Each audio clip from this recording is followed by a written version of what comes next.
Hey, Decathlon Gamer. Welcome back to Pro Cycling Manager 2020, Career Mode, Episode 83. One of the things on the list of to-dos for the season that I almost always forget about, but this year, I've remembered. Hooray. Had to write myself a note to do that. You always want to have those expiring contracts. Very important.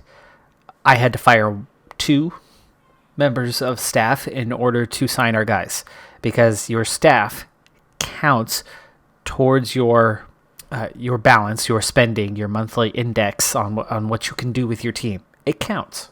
And in order to sign the maximum number of riders and use every last penny for riders, you have to make sure that all of your staff has these expiring contracts. If they are extended beyond the current year, it counts, and therefore you can't sign additional riders.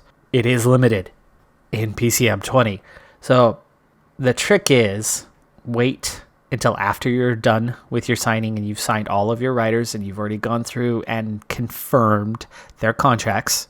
Once that's done, you can't sign additional riders, but what you can do is you can sign staff. So staff counts to it, but staff, you're allowed to go beyond the limits of your budget. Now we can go through and extend everybody. So monthly salary stays the same. We add a year to the contract. And now Gallopan signed up for next season. So I'm going to go through and sign everybody up. But also I had 2 staff members that I had to fire. One, I brought in a second scout temporarily over the last month. Got rid of them quick. It was a cheap one, but they were able to scout a few riders for us. And 2, our traditional trainer. So I need to rehire a traditional coach here in just a moment.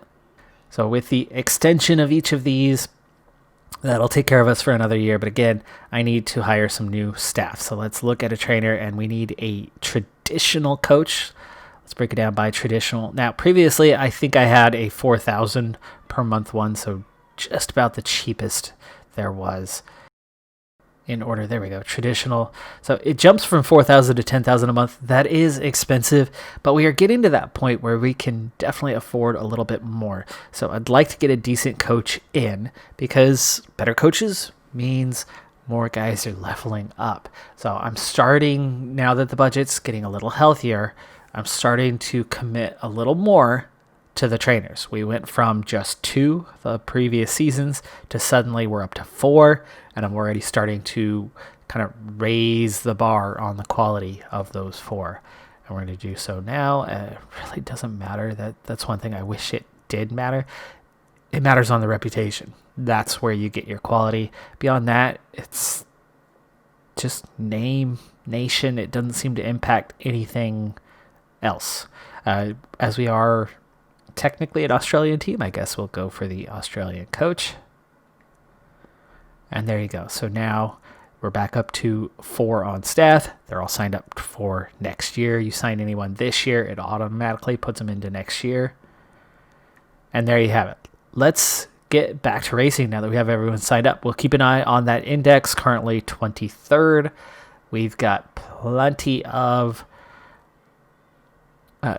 room for other teams catching up and passing us before we face the threat of relegation. I don't think that's going to happen. We were 73 or 74 this season and just squeezed our way into Continental Pro. But at a 75, I think we will comfortably be there. At the end of the 11-stage Volta Portugal, the Portuguese national champion Alves Machado crashed out halfway through the race and fractured a vertebrae. So Alves Machado, we might be without him now for the remainder of the season.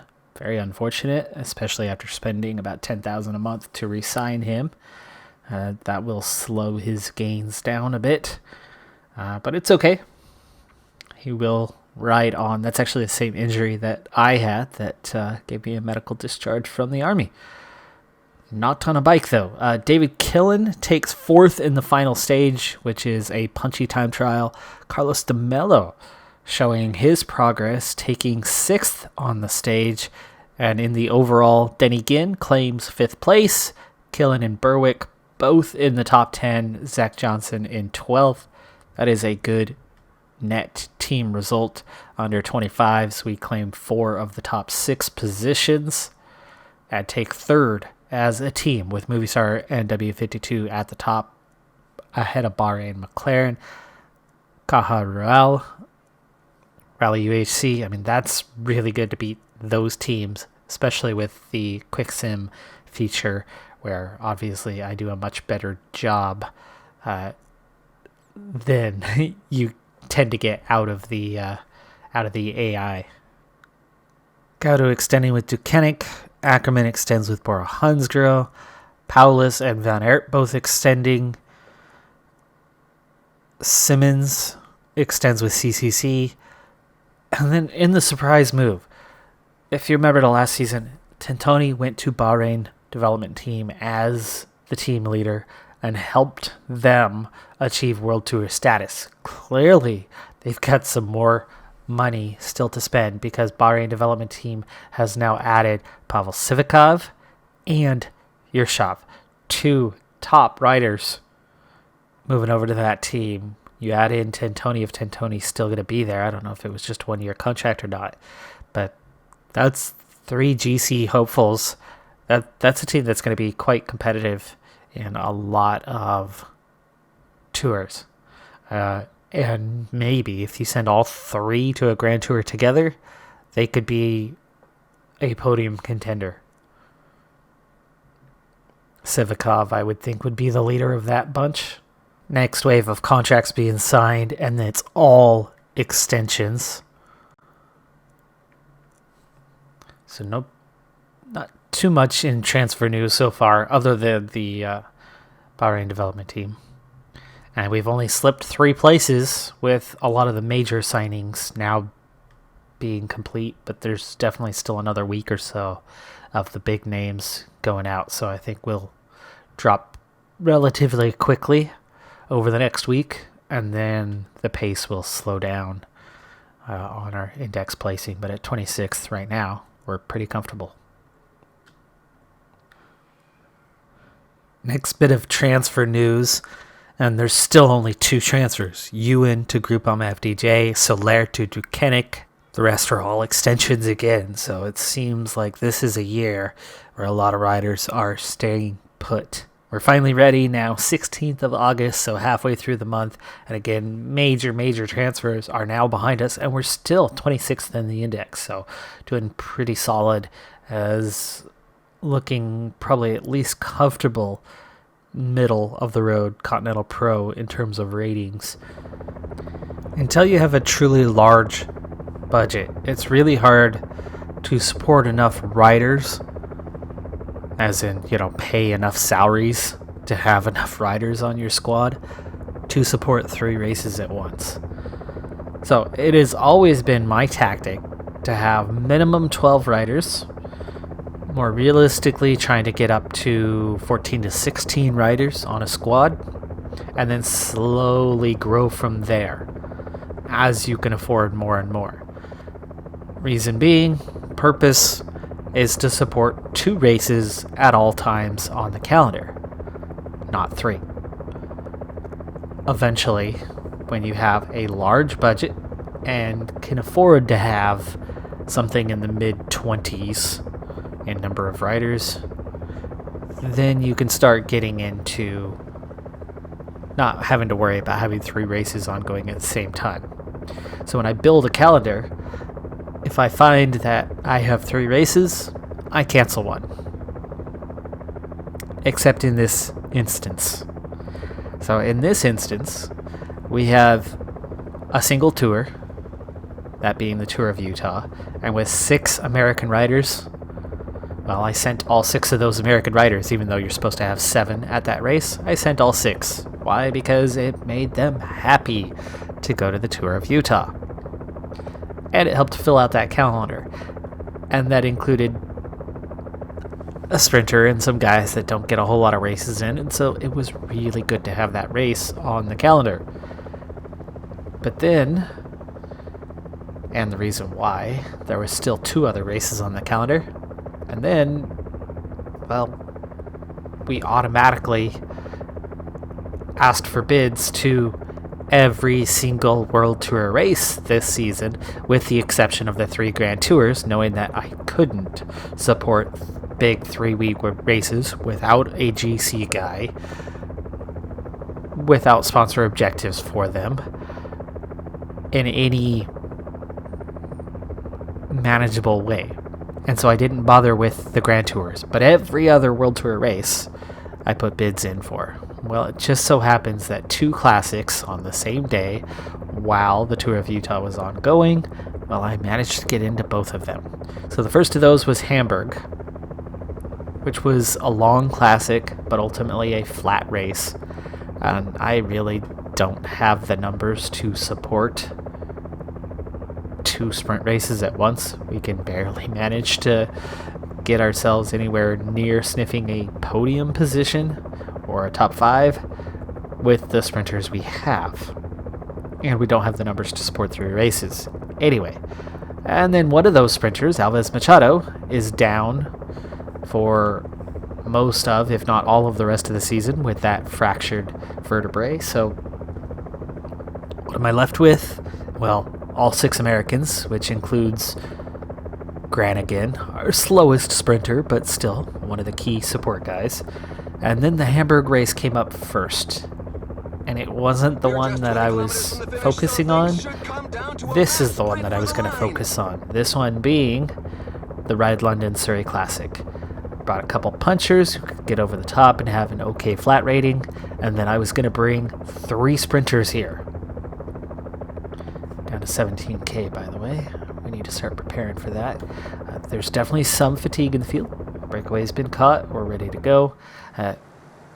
Anyway, the math forced me to have minimum 6 riders for Tour of Utah, so no problem. That left one guy, one space open. But then the Hamburg one, I was only going to take 5 riders there.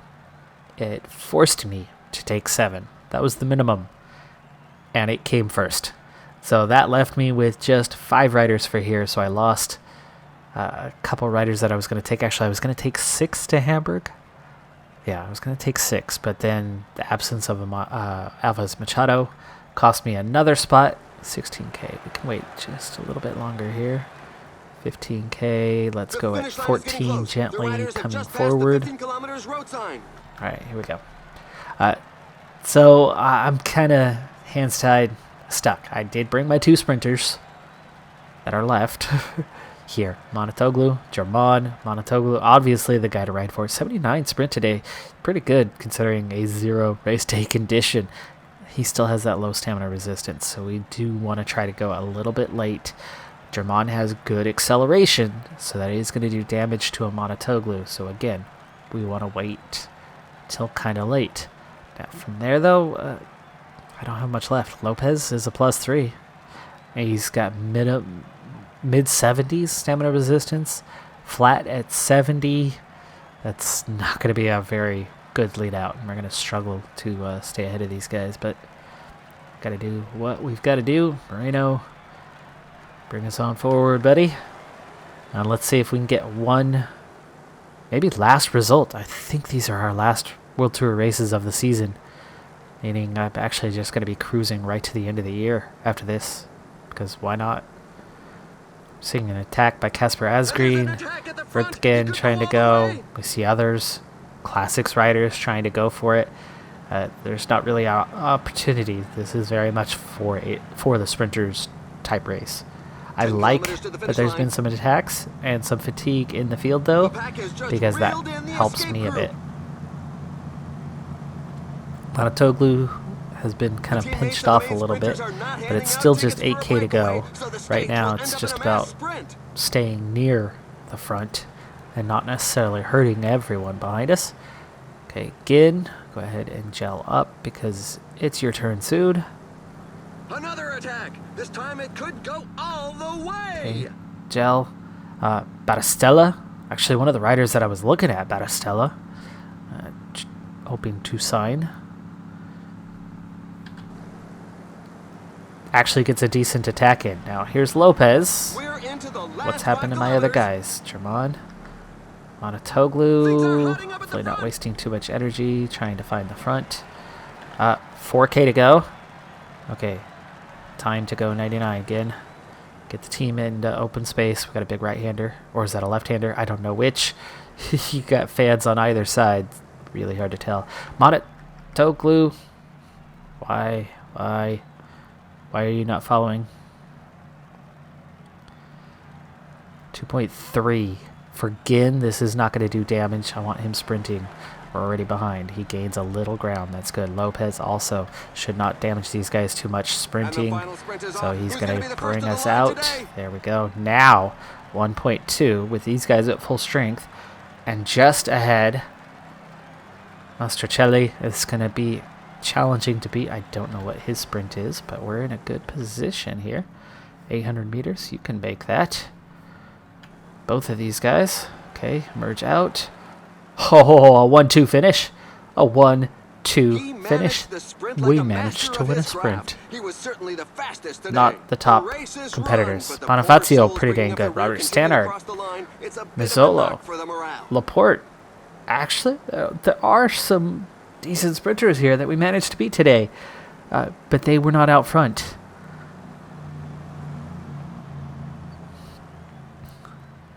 Nice. It worked out. We got a sprint victory. Been missing those for a while. So Monotoglu with the win. German second. Adding that bonus of a 1-2, the lead out man crossing the line in second is pretty nice. German's getting there.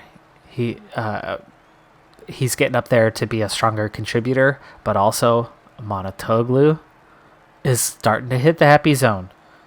Right? 79 sprint is not too shabby.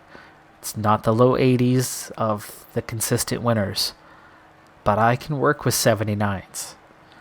77 starting to get manageable. When we were 73s, 72s, we just were not fast enough no matter what we did. So it's getting close. It's getting close. A little race day condition bonus is all we need now to start getting a couple wins here and there. Early September update. Rodriguez, another rider that's heading to Bahrain development team. Again with wow, they have a lot of money to play with considering they're supposed to be a development team. William Barta heading to Elkov Casper. Our index has dropped to 34th now, which is below middle. It's down to about the bottom quarter now of Continental Pro, but it's still looking comfortable. But it's only September, so how comfortable is that going to look? Well, let's go ahead and check. Only 5-star team is Jumbo Visma. Quite a few 4.5-star teams. There's a lot of talent out there in the Peloton, and then it takes 4 stars to get into the World Tour. 3.5 stars will not cut it. 4 stars is the minimum. Lotto Soudal, World Tour team on the way out, at least at this moment in time. Circus Wanted Group Gobert would be the team that makes the jump to the World Tour only just. NTT, their Continental team, is pretty close to that as the other 4-star team. Now, 3.5. There we are in the mix of those Continental Pros. And actually, that is the cutoff. 3.5 stars right now. So the bubble is the minimum 3.5 stars. You can see we're definitely on the low end of 3.5 stars. So we might want to have one of those top 3 riders level up for us before the end of this season, before the cutoff here in a month and a half, just to assure our safety. That would probably boost us up a little bit and then slip back down somewhat. But I don't think there's going to be a lot of riders left. Well, let's find out what is left, because talent pool is seems to be growing within the Peloton. So here's what's left out there. Breidensholt has a rider that I looked at, but at a 78 was already out of reach. We did get some scouting on them. That's a good rider, and this is really going to impact a team. That's a 78 overall. We got to watch out for that one. Hopefully one of the big teams that's already in the World Tour or above us in the standings is the one that picks him up.